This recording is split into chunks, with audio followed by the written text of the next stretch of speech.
Hello! Right, what we're doing today, I've decided to take a break from doing all the house restorations that I'm doing. I feel like I've been doing it forever now. Get away from the dust, and we've come out, do a little bit of detecting with the old Manticore. I was going to bring the 900 because I've promised you guys that I'm going to do more 900 content. That is coming really soon.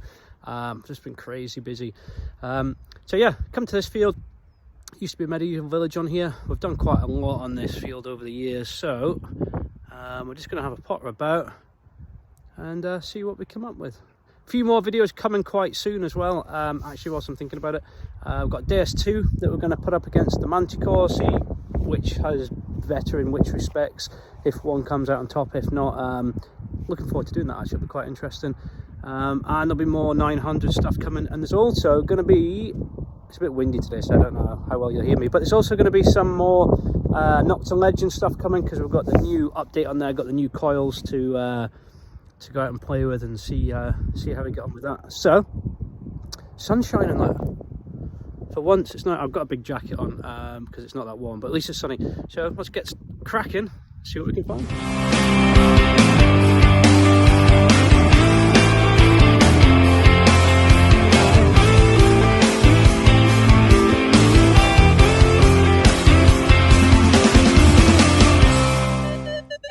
Okay, so bit of a jumpy one there, jumping around in 30s. You see in the 2D there, it's sort of elongated. Only one thing for it, let's dig it out. It's a bit of a strange target, but we'll see what it is. Is it out the hole? Oh, excellent, what a start. Well, that's why it was jumpy. The 2D screen was right though. It was quite long. So that's quite impressive. Not the fine, but the 2D screen. I tend not to really look at the 2D screen that much, but junk. Real strong target there. Just a bit of a smudge. And not deep, apparently, near the surface. So, have a quick look.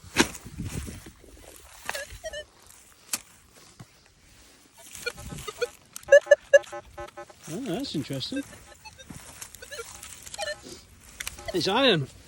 It's the first proper bit of iron. I've dug that off a chain off a muck spreader for throwing the muck out of the trailer, but yeah, that was quite a good signal as well.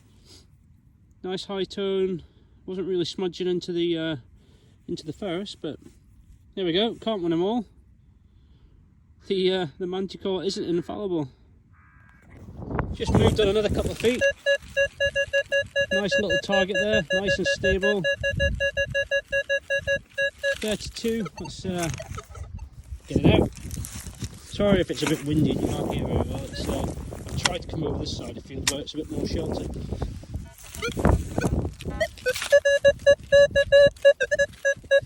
I think it's out. Yeah. Right, let's have a look. Let's get the pinpoint right.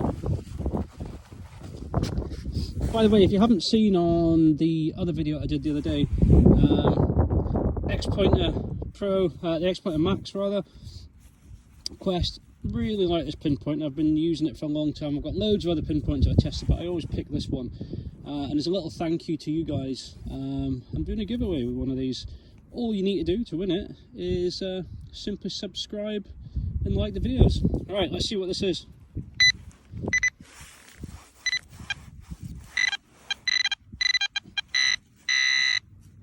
Where are you? Oh, I see it. Yeah, a little bit of silver. Off a walking cane or a pipe bowl probably. Any hallmarks on there? Probably will be. Yeah. Always happy to find a bit of silver, even if it's not a coin. I'll give that a clean up later and see if there's any hallmarks on there. I'm sure there will be. Let me give it a quick clean and we'll... Oh, I can see the hallmarks right there actually. There you go, just in there, in the centre. A little bit of silver. Excellent. So I just moved away from just there where we found that silver. Had another little signal. Just turfed it over, and where's it gone? I don't know if you can see it. Right there, little watch winder. In focus. There we go. Yeah. Find quite a few of these around, but this is a bit of a decorated one. Quite a nice one. I shall give it a clean up and show you. There we are, look, bit of a clean, bit of a pattern on it. I quite like the ones that you sometimes find that've got this sort of square in the centre and it'll put the maker and where it's from, but yeah, the remnants of the loops broken off there, but excellent. Right, let's keep looking. Let's see if we can't find some coins. Surface find. What's that doing out here? I literally am in the middle of a field. And there's a golf ball. Top Fight XL. I don't play golf. Is that a good golf ball? I know some of these can be quite expensive if you buy them, but yeah. One for the golfers. So, got this iron grunting away here, but right here,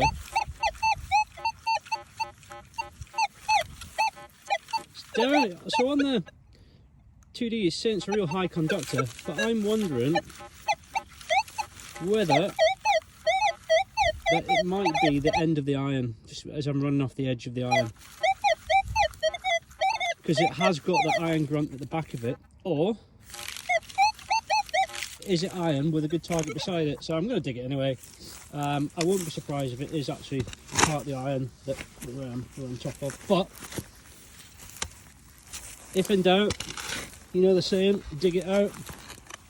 Let's have a little look at that, see what we've got. Is it out of the ground? So now you can hear the iron starting to grunt through more. So I'm pretty confident I was just going off the edge of the iron, because it did have the iron grunt at the end of the tone, or as you came off it, but I just want to be sure. I'm here to dig holes, so I might as well dig it and see. And you get to just enjoy feeling seasick as I turn around this hole digging. Okay, so let's have a little look.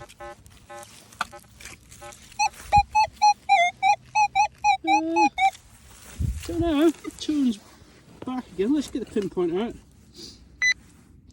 Bit of a mystery on this. What do you think? Rubbish? Good? Yeah, so the pinpoint thinks it's non-ferrous as well. Oh, there we go. Coin. Who we got? Georgie First, is it? Or is it a William? Yeah, Georgie First.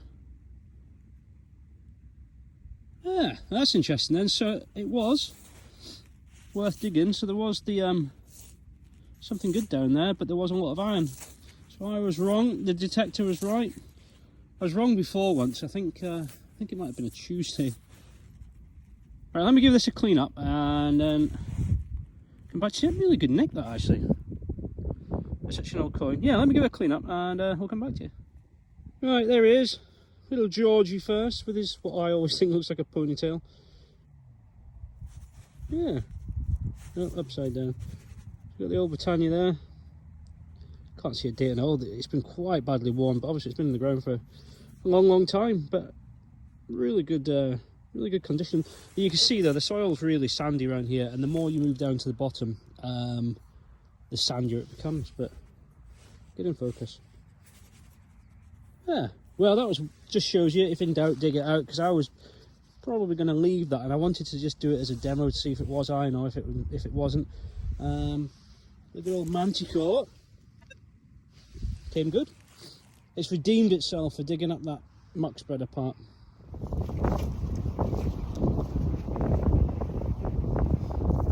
I've moved on to the plough. Now I normally don't come onto plough because I don't like it. I don't like walking on it. It's 60 feet. It's a bit wet in here today, and I'm not a big fan of it. So yeah, and most machines, to be honest, I don't think perform that well on ploughing. I'm not overly impressed the way the Manticore performs on plough. However, hopefully that'll get better. But just dug a little target out here, and I did put it there. Where's it gone? Had something very on this clod.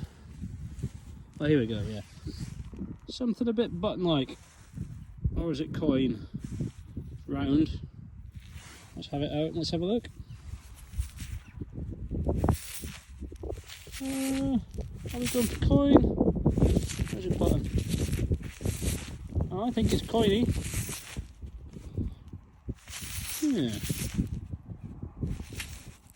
We'll give it a quick clean and we'll have a look. Yeah, definitely a coin. Not much left on it. This one's pretty toasted.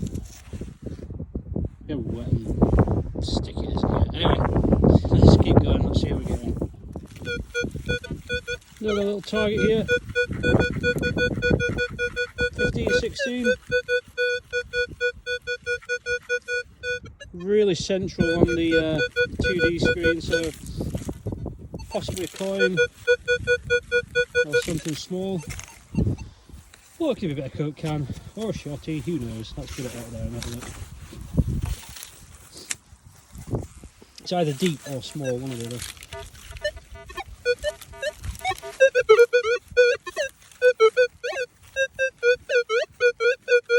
I think it's on the edge. It's a bit jumpy now it's out, but let's have a little look.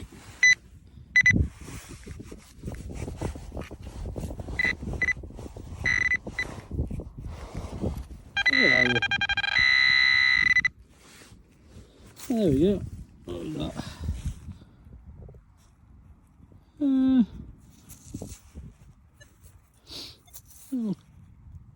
Oh, it's a Mary. Little Mary Frances. I don't know if you can quite see the writing on there, but I'll try and focus it for you. Yeah, little Mary. Is it a hard head? Yeah, I think I can just see the rampant line on the other side. Little bill and coin, little Mary hardhead. Let me give it a clean and I'll see if I can show you some detail. Just a little one of these. Get quite a few of these. You always get quite a bizarre jumpy signal. If you haven't seen them before, or you might have had them, wonder what they are, they're fire slugs. So they go in an old style hot iron for pressing clothes. So what you do is this bit would go in the fireplace, get nice and hot, and then it'd be slid into the iron. You know, you could iron your linen or whatever it is that you're doing with it. But yeah, often these are broken, but you find quite a few of these. Normally they've got a number on them at the back here. Maybe not this one. Yeah, little fire slug. Right, so I'm just about to pack up and head home, but quite a few of you have been asking about settings and what settings I use and all that type of thing, and that's really quite subjective because it depends on where I am. But normally my go-to setting is all terrain. If I'm not using all terrain general, then I tend to be using low conductors as well. How long have I had this thing now? About a month. I've been using it quite a bit, and I've picked up a few hints and tips that I think make life a bit easier as you go with it. Like any machine, you start to learn it. But one thing I will recommend, if you guys have got one or are about to get one, if you go into fast or low conductors, what you'll find is that your pinpointer disagrees and they have an argument and they start shouting at each other and all the rest of it. The only way around that really I've found, and it seems to work well, is if you go to low conductors or you go to high conductors or fast, it seems to be pumping out more power than the machine. That upsets the pinpointer. So just once you select that, then just go in and do a noise cancel, and they both seem to get along fine after that. So all terrain, and then noise cancel, obviously, when you set off, or if you start to pick up an EMI. This thing, like the Equinox 900, seems to be really stable with EMI. So, but yeah, give it a noise cancel. Unlike the Equinox, this thing seems to really, meaning the Manticore, Minelab Manticore, really needs a ground balance when you get somewhere. It just seems to calm it down and settle it down, and for obvious reasons, but most of us with the Equinox, definitely here in the UK, would just leave it at 0 on the ground balance. But I've found that if you don't do that and you just leave it, it will start to get a bit chattery and doesn't like it. So yeah, always get a ground balance. If you're on stuff like that and you're on the plough, then I've found what calms the machine down is to have it on ground balance tracking. Let it just track along and adjust its ground balance itself. What else we got? Recovery speed, so I'm at 4, so I'm just sort of mid-range. That all, again, depends on where we are. If it's a really busy field, I'll crank it up. If it's a quiet field, I'll crank it down.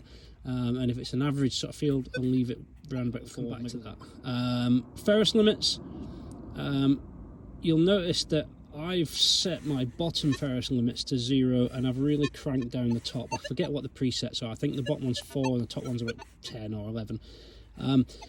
Now, your ferrous limits, you can go into them and you can change them. They will quieten your machine down in terms of stopping it falsing on iron and giving you a high tone on iron.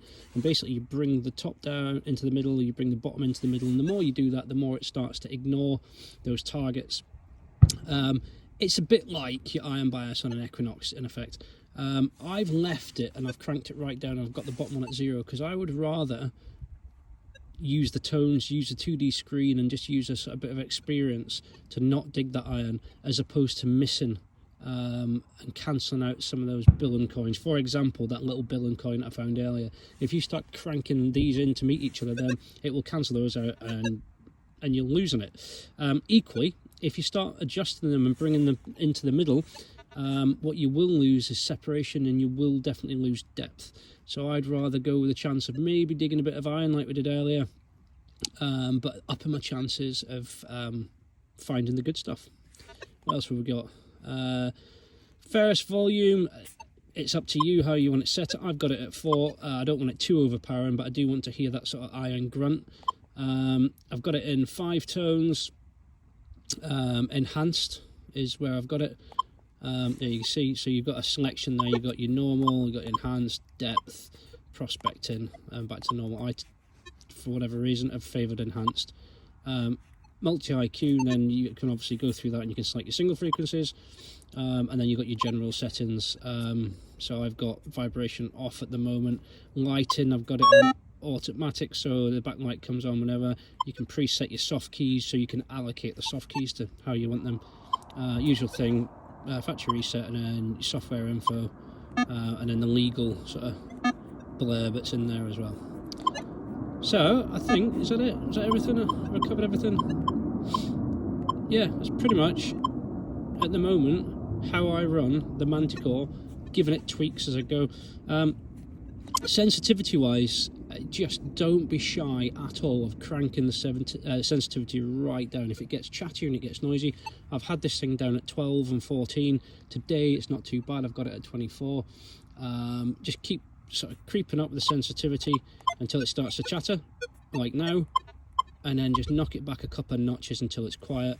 And just use it like almost like a trim tab on an aircraft. Just keep going up and down, trimming away on the sensitivity, but don't be scared of cranking sensitivity down and get the machine settled down to how you want it. So yeah, there we are. There's my settings. Right, that's another session done with the Manticore, and it's time to head home. So in the title of this video, I said what I don't like about the Manticore. And that, number one, is the ML105 headphones. They're comfortable, they're big, they sit over the ears. In fact, are they in the back here? Yeah, I'll show you. So, nice and comfortable, but they're letting too much wind noise. They just seem to amplify even a small amount of wind to the point where it becomes quite distracting. Also, on here, can you see it? There. You've got the holes in there. Those holes sit right above the battery, so maybe not the best idea. Other things that I'm not overly impressed about so far is ploughed fields, cultivated fields, mainly plough. I don't think it performs at its best at all on plough. But I thought exactly the same about the Equinox 800. So maybe it's just a software thing. But on all other terrain, definitely on pasture, possibly one of the best machines that I've used on pasture. It's hitting deep. But plough and cultivated sort of soft, freshly turned soil, which is a bit unfortunate because a lot of my land that I detect on is arable. Not the best at the moment, I don't think anyway. the high tones on that have been given when it hits ferrous targets. I'm starting to learn that now. Partly, initially I said it was a problem and I didn't like it. I think some of that was my fault and not fully understanding it. I found the settings and I'm starting to learn. I've had it quite a while now, so that isn't really an issue for me now, but they are two of the things that, whether other people are talking about it, I'm not sure, that personally I've found that not that impressed with. But all round as a package, it's a great machine. It's what I hoped it would be. The user interface, I keep talking about this, I love it. It's just so intuitive and easy to use. The screen's nice. And it hits so hard on those tiny little fragments of stuff. It's just hugely impressive with that. So yeah, they're the things that I'm not overly keen about with the Manticore. Different news. So for our channel, for all you subscribers, we have a Joan Allen Metal Detectors 10% discount code, and that is hidden10. So when I'll put a link in beneath this, so you just go to the Joan Allen website, and you can use that discount code to get discount on all their products. It covers everything other than, at the moment, the Manticore and the new Equinoxes, but all the other machines, all their other merchandise, spares and coils and things that you might want to buy, pinpointers, you'll get 10% off. So that's pretty spot on. So well done there, Joan Allen. Thanks for that. Take a listen to the podcast, the Joan Allen Talk Show, if you haven't done it. The most recent one, Chris Rogers from Addicted to Bleeps and I are talking all about the new Equinox, the new the Manticore, things that are going on with Nocta, things that are going on with Quest. So there's a lot going on at the moment, and there's a lot coming up. So we've got another podcast coming out quite soon, so keep an eye out for that. Anyway, make sure you're subscribed. If you're subscribed, you'll be in with a chance of winning the pinpointer. Please give the videos a thumbs up and then hit the little notification bell. Give that a click. That way, when I put out new videos, you'll know. And there's lots of videos coming quite soon. So that is it. I'm heading home to do more restoration work. Till the next video, take care.